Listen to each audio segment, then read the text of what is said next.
Alright, no idea if this will actually be a video because I don't know if they're going to play again, but Wavey and Nemesis Divina just played their first game of TTAC. Wavey was subbed in when Blizzard went inactive, and I think the hands are a little interesting. Um, I can't show you the move orders here. The game started in 3, which was a 7-7 corner, which looks pretty unsupported by the hands, right? The only things that can take that back are the 8s. There's no plus wall potential. But that also means it's something that's really difficult for the opponent. And I thought a bunch about using a hand kind of like this with a 7-7 because my opponent, Delial, his hand had some difficulty taking it. But any hand that built to recapture it, I didn't end up feeling comfortable with. I ended up feeling like, no, they have too much play against it. Or no, I've committed my hand too much to being able to recapture 7s and left it unable to deal with 8s. So I'm interested to see Wavey here start with 4-1-7-7 and 3, just simply bringing it into the hand as a power card, not necessarily an intended starter, but in this case, finding a way to use it. Nemesis Divina recaptured in 2, and um, it looks like Wavey does have the 8-3-1-8 that is in Wavey's hand. However, the 4-4-7-6 is in Nemesis Divina's hand. So if Wavey chooses to play in 6, Nemesis Divina has the combo in 5 with 4-4-7-6. Wavey could also just recapture in 1, but as we see, the 2-8-8-5, I'm going to check if they are playing again. Okay, the 2-8-8-5 could be recaptured by the 7-5-3-5. So that wasn't really an option. But something I think is really cool that Wavey does a lot is Wavey plays in 4 here with 7-5-3-6. So the first moves, we have the 4-1-7-7. Can I just highlight that card? I can pull it out for you. Hopefully you can see that. I wonder if you can. Let's learn if you can. Can you see me dragging that card? No, you cannot. Can you see me trying to highlight? You can, but how do I highlight just the card I want? I don't know. So it's hard for me to show stuff. But the 4-1-7-7 seemed like an interesting starter. Nemesis takes in 2, Wavey goes in 4, and you'll notice 2-8-8-5, which is still in Wavey's hand, is ready to recapture in 1 and has a nice plus in 5. Sometimes the disadvantage of this is even if you give up 1 and even if you get 5, maybe they can go in 6 and lock in 3 and they'll have 2 cards locked in the top row, or maybe they can go in 7 and lock in 4 and they'll have 1, 4, and 7 and they can often be in decent shape. Because the card in 2 doesn't have high power facing towards 1, often Nemesis Divina will just have a safe square there. But if we think about the cards in Nemesis's hand, 6-7-6-3 is going to flip too much. It's going to flip 4. So Nemesis goes in 7 instead. And now Wavey still has this great card for 1 and 5, so I think he smartly doesn't occupy either. He goes 6, which simply gives up, if Nemesis wants to hold on to it, 3. But I guess the other choice here might have been 8, but 8 might have walked into big combos because blank and 5 hits that hard. Huh. 6 is an interesting move in that structure. 6 without capturing. Again, Wavey's a creative player, and it's an interesting idea. So he goes 6. Divina goes 9. And here you kind of want to go 8 if you're Wavey, because that leaves 2-8-8-5 for 2 squares, but it doesn't really because it doesn't have the combo in 1, so Divina would then go 5. So instead he starts in 1, Nemesis goes 5, and Wavey plays 8, and we have a tie. I should say, I've said this from Wavey's perspective because I think the creative move order is mostly from his perspective here, but it's a well played game by Nemesis as well. I was hoping to catch some games of Nemesis's in this tournament. Yeah, let's take a peek at it with Mr. Solver. Why not? So I guess I will pause the recording while I input stuff, and next I return in 3 seconds for you. We will take a peek with the solver and see if it has anything to add. All right, so Wavey started in 3. I think, by the way, it's useful just general practice to look at games and try to recreate a bit. And we can see this is a difficult thing for Nemesis to handle immediately, right? It is hard to capture. You have one immediate capture, and if we think, how can you set up in 6? You can set up this way, but I think this is often a little dangerous. First of all, this is a card you want, but second of all, let's say they go somewhere like here. Maybe not that exactly, but I was thinking you force the capture, it does combo. But you give up this, and these positions are usually favorable to first turn when there's no captures, especially if you don't have safety over here, which I guess you do. I guess I've given up too much rightward value. Maybe this position's fine.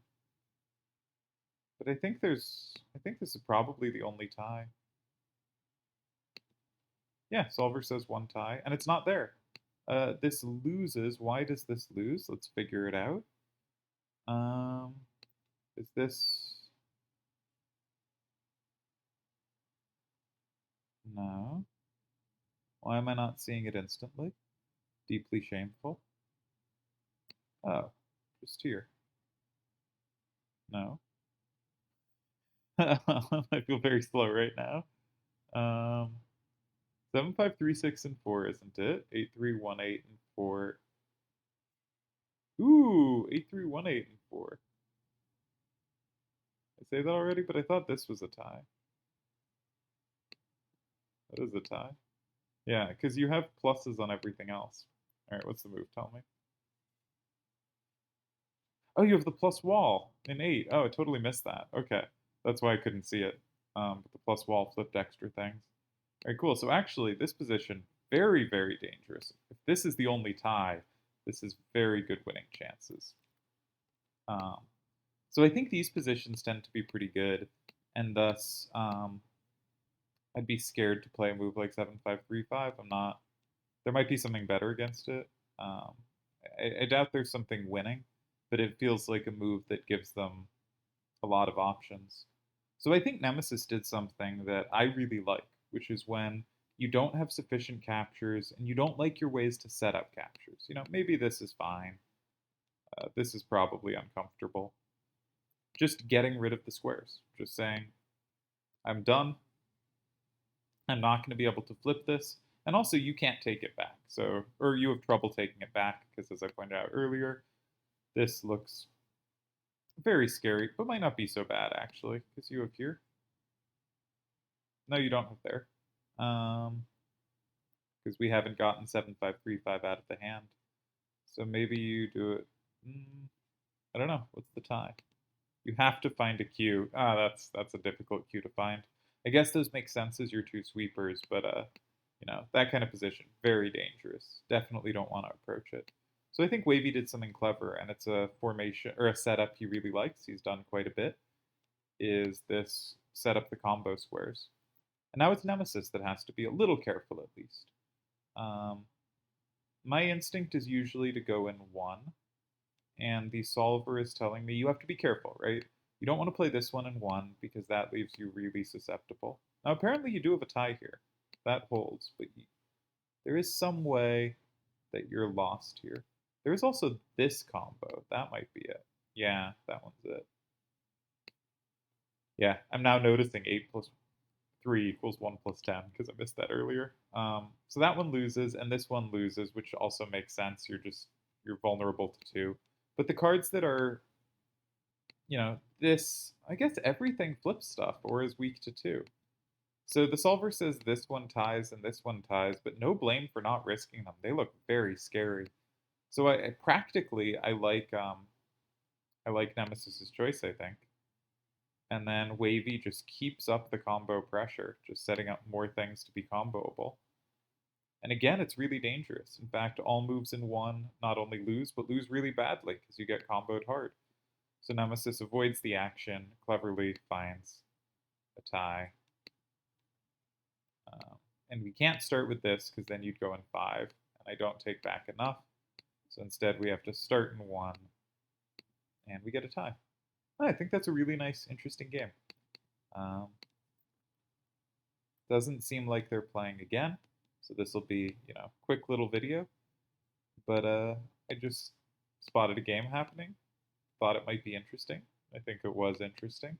I really like catching Wavey's games. He does a lot of these diagonal plays going for dynamics rather than locking in cards that create interesting complexity. And here it's pretty fascinating that, like, one thing I noticed on the set was, like, I know I called 5 a weak number facing left, but actually, 5s a lot of the time are just a little tricky to take. If you have 6-7-6-3s, sure, those are three directional. But anything like your 7-6-5-4s, your 7-7-4-1s can only take fives if it's the two better sides. And often on the level sixes, that's the case as well, right? The best 8-8 corners are the 8-8-5-2. There's in fact nothing even close to it. There's no 8-8-5-1s available. And that only has two sides that can take a five. The 8-7-5-3 only has two sides that can take a five. So just loose fives kind of hanging out are actually pretty tough to take, which is one of the reasons the 8852 is so good. Is because a five is quite difficult to capture, while a four, all those cards I listed can often take it with three different sides. While just jumping from four to five, it suddenly goes from three sides of a card of like every card in their hand can capture it to like two. Um, Maybe exceptions of like 7741 or 7644, which can't capture either. But yeah, fun dynamics, and I think Nemesis handled this well. My deep inside info is that this isn't really inside info, someone predicted Nemesis Divina to win TTAC, and that made me somewhat enthused to try to catch their games. And yeah, this looks like it's going to be a fun match. I wish they were playing again, because I would enjoy watching them play. This would have been a fun game to catch live. But hope you enjoyed the recap. I do think looking at games when you have the move order and just looking at the board and trying to figure out, not necessarily see everything, but why stuff made sense.